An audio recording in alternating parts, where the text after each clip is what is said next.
Sebastian for the Metal Gods Meltdown, and today I am joined by Danny Greenwood, Liam, and Steve. I'm the drummer. Yeah, I'm the guitar player, and Danny's also a guitar player as well. guitar player. Yeah. It's great to chat to you today. You can see that the cat is a nightmare. Sorry. Don't worry about it, it's fine. All right, okay. First, I want to congratulate on your album. Can you give us a little bit of an idea about Shrike and your biggest influences? Yeah, well, I mean, thank you. It was a long time coming. I think it was about 4 years that we worked on that record, so Wow. it was a long time. We formed I want to say sort of 2015, 2016, but it wasn't until about 2019 that we actually sort of started as a band properly. Just finding members and stuff. It was really hard where we were based. We were like quite a small town, Preston. It's a city officially, but it's like really small. So trying to find people to start a band up, it took quite a long time.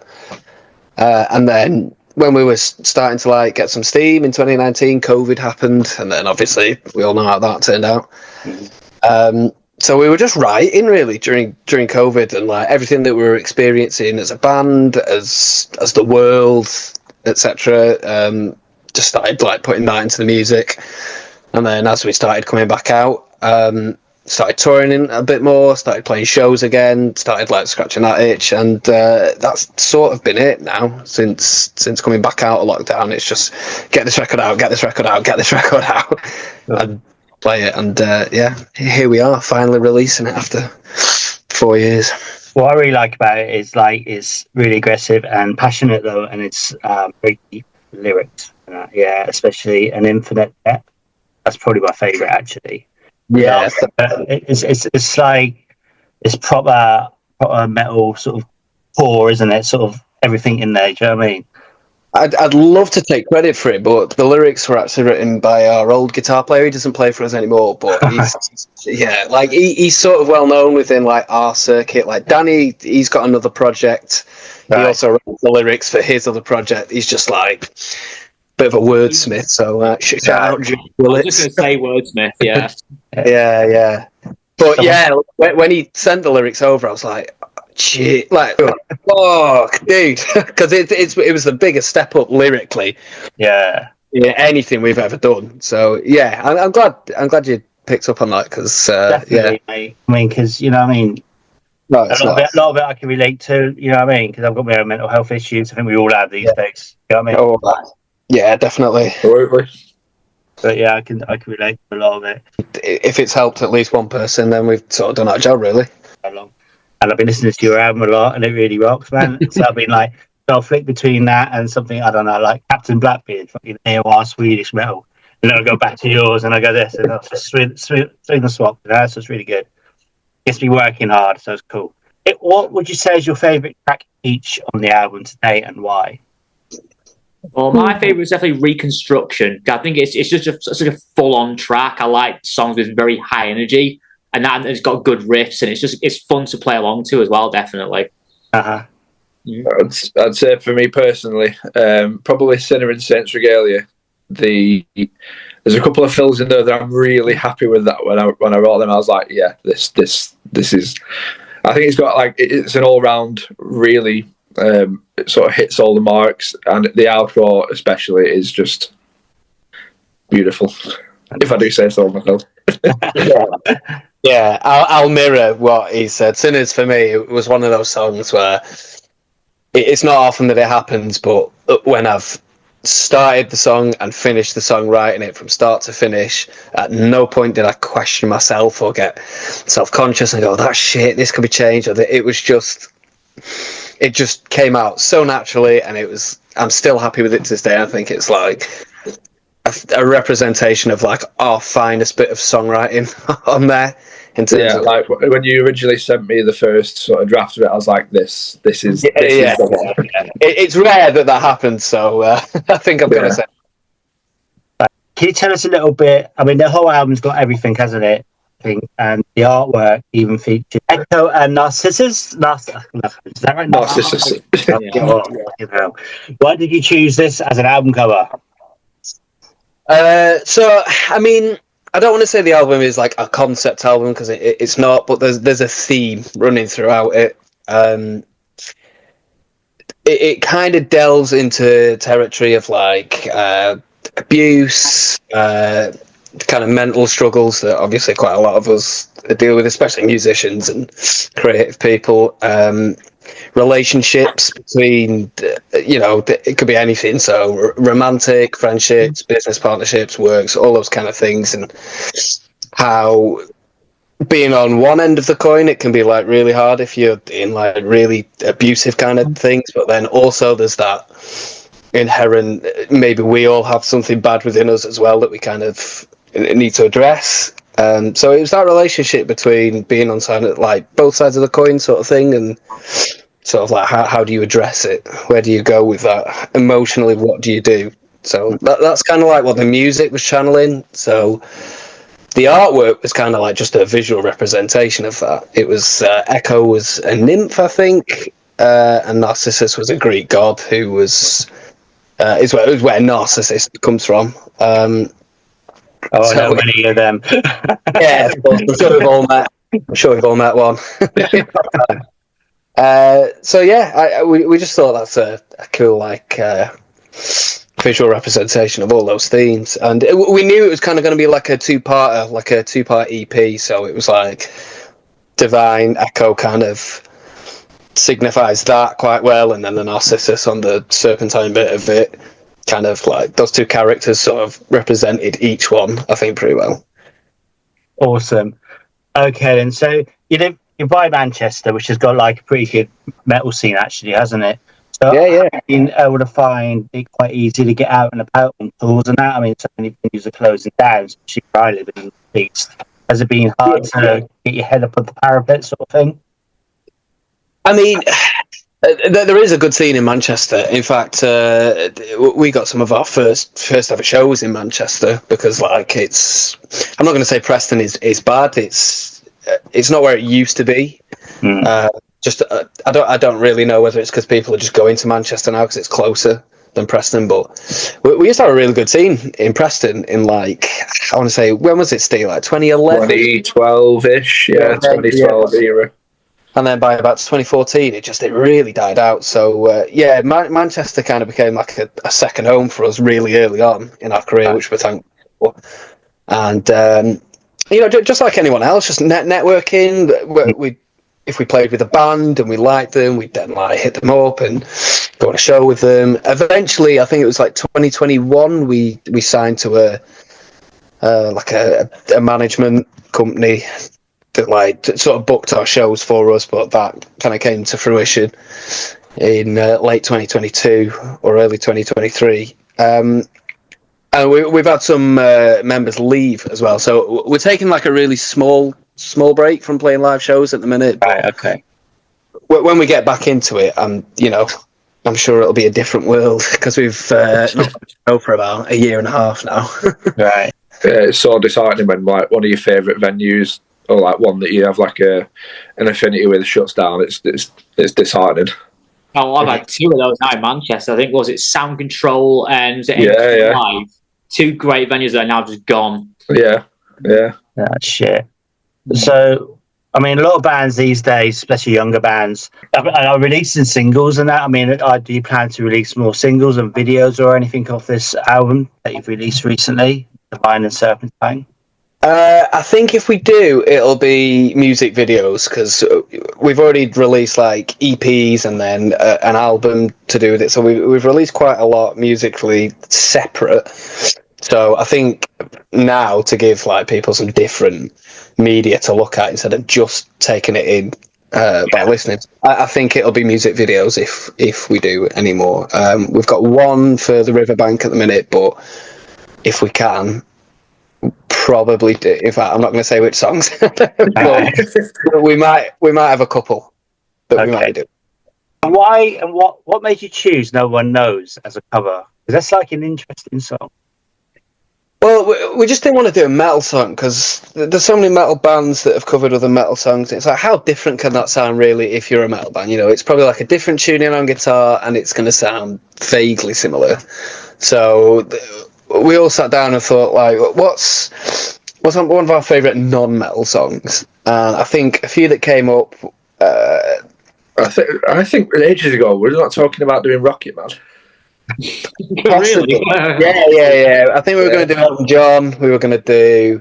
There was a Foo Fighters song, maybe. Yeah, there was My Hero by Foo Fighters. There's just a few, like, I suppose, classic or rock tracks that came up. And we just.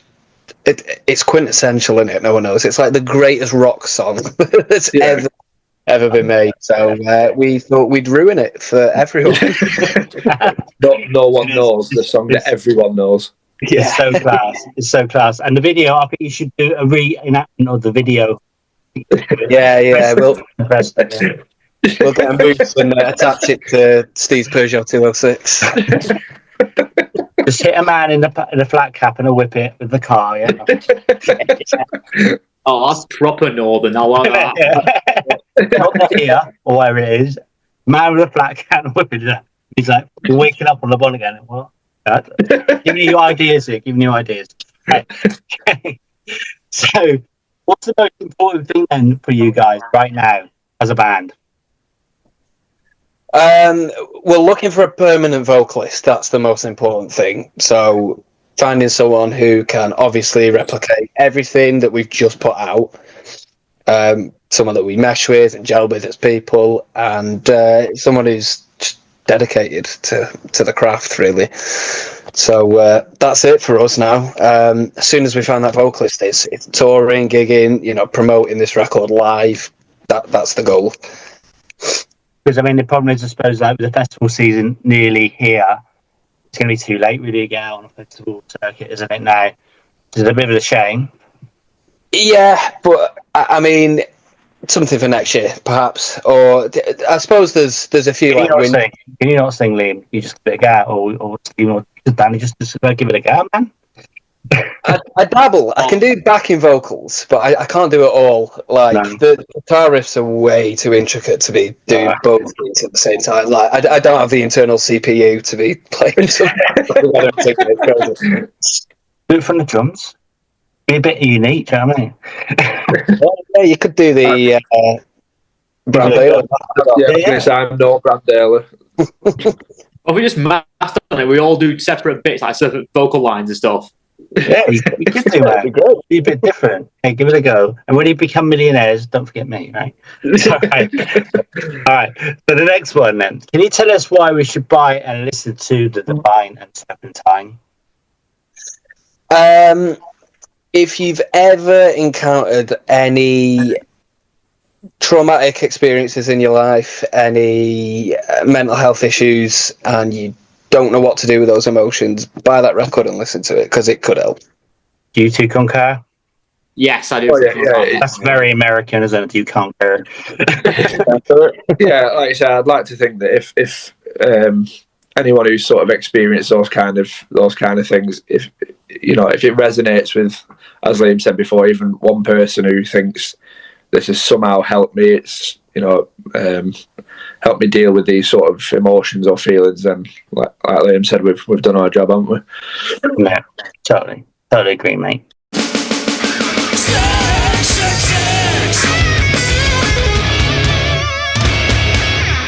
I've gone with Black Dahlia Murder's Nocturnal. Oh, dude, I'm about to pick another one now. Yeah, and Necrophage's Epitaph. Got those two records, man. Yeah. Like, absolute perfect records from start to finish. The songwriting's badass, production's spot on, energy to those records, man. They're so good. I'd have to. I was going to say Black Dahlia Murder's Nocturnal. That would have been my number one. This is my prized possession. Look, Black Dahlia Murder, signed by Trevor Strand. Oh, nice. Yeah. Oh, Trevor tattoo there as well. I'll throw that in. Amazing. I got on the bus and interviewed them as well. The drummer was it Shannon Lucas I've interviewed. But that was amazing. That was an amazing night. But yeah, sorry. So you're carrying on about your album. So Black Dahlia, yeah. Oh. That was what my wife bought me. Ritual. I would have said Black Dahlia Murder's Nocturnal. Right. We'll go something slightly different. I'd say Mastodon's Hushed and Grim. Cool. It was either that or Crack the Sky. Don't say Crack the Sky, because I'm saying that. Hushed and Grim and Crack the Sky, though, Matthew. No, Hushed and Grim, and maybe off the top of my head, Decapited's Nihility. Ooh, very heavy. I love everything about that album. Every song on it, like the production, the sound of the drums, just everything on it. The songwriting, it's an insane album, start to finish. Shit up. Well, they've all gone extreme metal. I'm going to throw a curveball in there. I'm going to say In Utero by Nirvana. That's not a bad album. It's the first one I ever bought. It's the first album I ever bought with my own money, and I still listen to it to this day. It's just one of those that's sort of ingrained in my DNA at this point. And it's got to be Crack the Sky. Excellent. Yeah. Well, story about Nirvana, right? I'm so fucking old. I remember watching them on Raw TV at 3:00 in the morning. It used to be Raw TV. Raw Power, it's called. Raw Power. They played Smells Like Teen Spirit. First time it's ever aired. I remember watching it going, what the fuck? It was fantastic. It just changed the world, didn't it? It just changed the world of music. It was just, It certainly does. Mind-blowing. All right, then. Can you give us 2 musicians each that are your favourites, but with your... Right, yeah. In fact, it's kind of hard to pick because there's a lot of musicians who've influenced me over the years. We've had to pick 2. I'd maybe say Mohammed from Necrophagist and Pat O'Brien, formerly of Cannibal Corpse. Bloody hell, I heard his name for a while. Pat O'Brien's like my style icon. I want to be Pat O'Brien so badly. Yeah, he's been out of the spotlight for a little while. Yeah, but he's supposed to be making a solo album. Apparently, he's also joined the X-Order. He's joined as well. Oh, is he? All right. I believe he has. Yeah, he's telling me. I'll check that out. Right, okay. Yeah, he's back on the road with X-Order and doing his solo album as well. Apparently, but he is just the coolest fucker in the world with the most metal guitar rig ever, and he's absolutely brilliant. And then Mohammed, what I love about him is just those bands like Necrophagist and the Faceless. They kind of like, as well as like bands like Megadeth and stuff, like they taught me that like you can have like a singular visionary type of songwriter who can like lead a project, and their kind of like leadership skills and their compositional stylings have influenced me a huge amount over the years, especially with my own projects as well. For me, might sound a little bit, well, not generic, but I want to say Matt Heafy from Trivium. 2 reasons. 1, biggest advocate for mental health back in 2005, 6, 7 or whenever. No one else was really talking about it back then too much, I don't think, or not to the level that he was. So he's always been like a sort of champion for that. So, and I don't know, he's just his work ethic is insane. Like even back in the day, but now especially like when he does the Twitch and he's like doing it 6 days a week, 8 hours. It's crazy. I don't think anyone works as hard as that guy in metal. Another one I would say. I'll go with Josh Middleton from Silosis. Okay. I love the Matt Heafy one. You're the second person that said Matt today, though. That's cool. Oh, yeah. Yeah, I'll say Josh Middleton just because he's cool. And he's a fellow UK dude. Just cool, isn't he? I'd say the obvious choice, Brandale, Mastodon. Just watching videos of him doing like playthroughs and stuff, he is one of the most insanely like the way he does like ghost notes and stuff, and just the absolute songwriting that he puts into his drumming is just insane. It's like it's very rarely seen.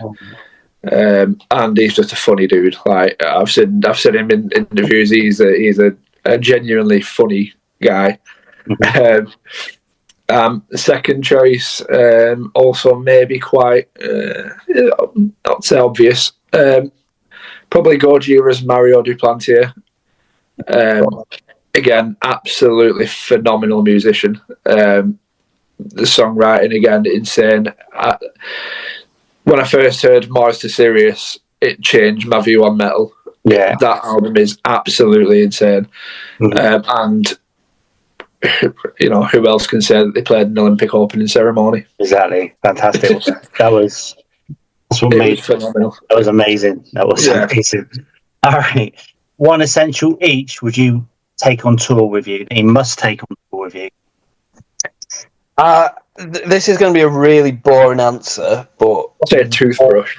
No, water. I'm not taking a toothbrush on tour. No. Did you return it on tour? Your finger. Yeah, of course. Use beer as mouthwash. You'll go to a venue and you'll just get the fucking grubbiest tap water. Yeah. And it like if you're drinking beer heavily like we are on tour, it's just having water there. And especially I don't know if it's for everyone, but for me, if I don't drink enough water, like, dude, I get constipated bad. So if there's 25 people trying to share a shitter in this fucking venue and I'm sat in there for 4 hours trying to squeeze one out, it's hard work. So water. Take water on tour. It's This is a genuine tricky one. I'll let Danny go first so I can think of something. Yeah, sure. For me, you've got to have a regular supply of caffeine, dude. Like energy drinks, a day. Like, I can't understate enough how much I need caffeine in my day. Like, every morning, it's a must. Otherwise, I'm not functioning at all. Yeah. So I'll go with. I mean, I'm going off personal experience. So one of the first tours we went on the first night, we tried to sleep in a van. And it did not go very well. If I had a pillow, I think it would have changed it. So if I had like a little travel pillow, something like that, then maybe it wouldn't have been quite as bad. Instead of sitting in abject silence for 8 hours with my eyes closed because I didn't sleep at all. I thought you were going to say earplugs or something. Like, if you think you're mates with someone or you're close to your bandmates, go on tour with a snorer. That'll fucking test your relationship. Yeah. Christ. Yeah, I mean, the windows were rattling. Yeah. Which musician would you have in your car for a 24-hour road trip, dead or alive? Ooh, just one of you two go first. Oh man, I mean, my go-to answer might be Eddie Van Halen. I think he's just a cool guy. Obviously, super into his music and very passionate. And good, like just a good all-round dude as well. I think. Yeah, totally. Who's next? There you go. Need more time. I need more time for this. It'd probably be just the only name I can think of because I'd just be picking his brains the whole time. Would be maybe I don't want to say Mario Duplantier again, but maybe him. Yeah, I mean, because when I've seen him doing like podcasts and stuff, his outlook on being a musician. Even just watching him in like half an hour interviews, I feel like if I spent a day with him, it would change my entire outlook on being a musician. I mean, it's whether he can last 24 hours with me asking him loads of questions and annoying him the whole time.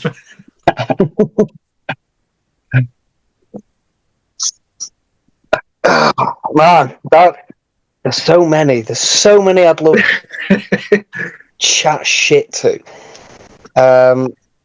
This is going to sound really weird because it's like not a metal musician or a musician from the past 70 years, but I'd like to speak to John Coltrane. I'd like to know what it was like making the music in that time, in that era, because where we're at now with music, and it's like so accessible and it's so easy. It's like obviously black musician in America at that time, very difficult.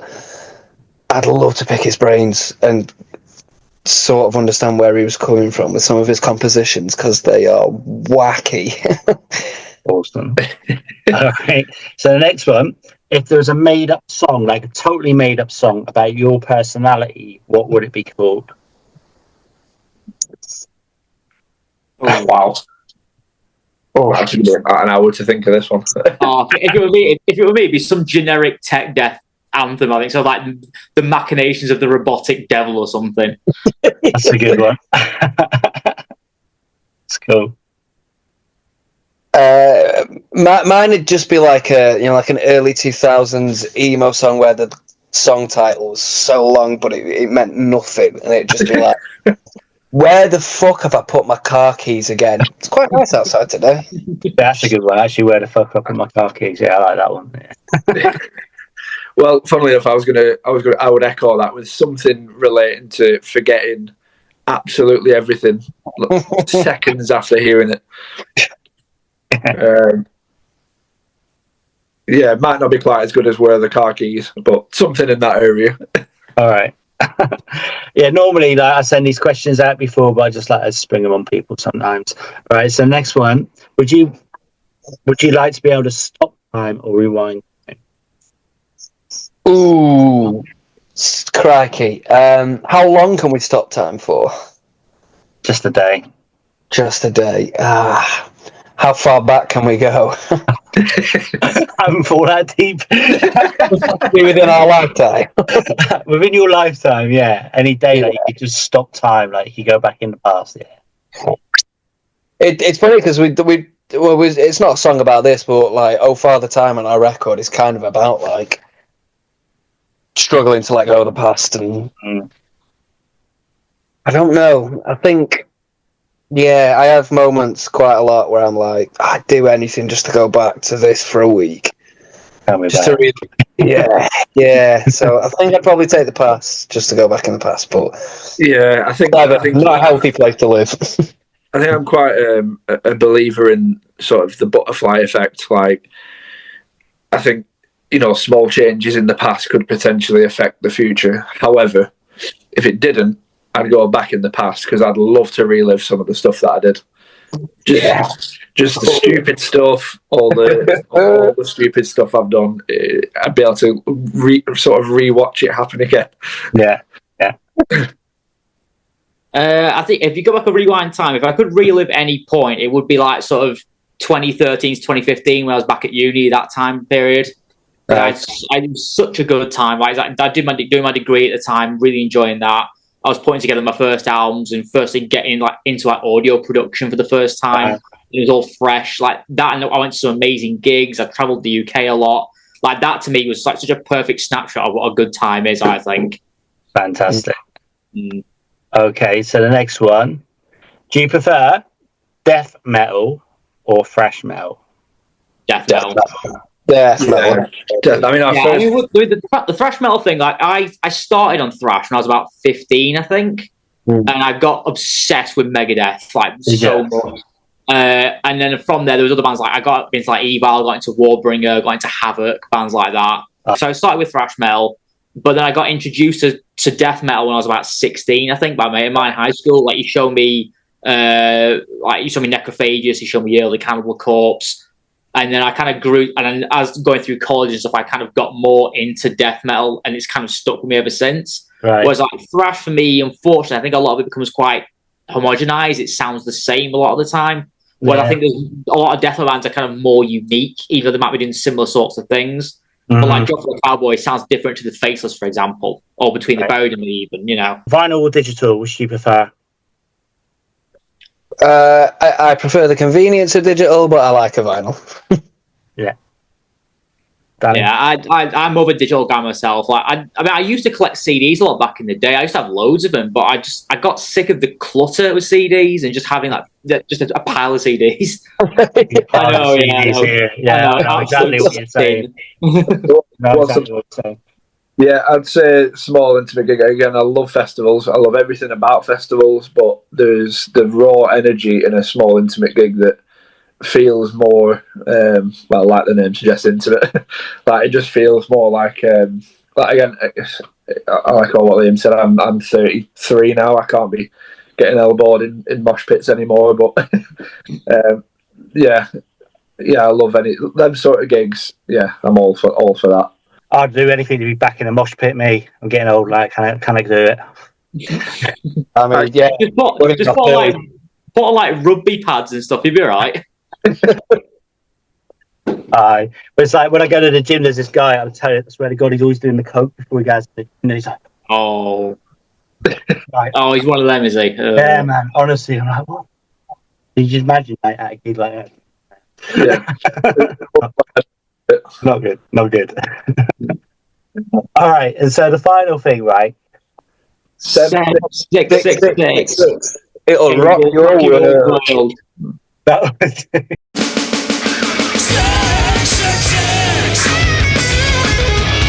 Yeah, buy the album. It's dead good. Yeah. Please check out the album. We may have some bigger news coming up later in the year. So keep your eyes peeled and just pick up the record, please, because we worked hard on it. Yeah, and thank you very much to you for having us, for putting up with our shenanigans.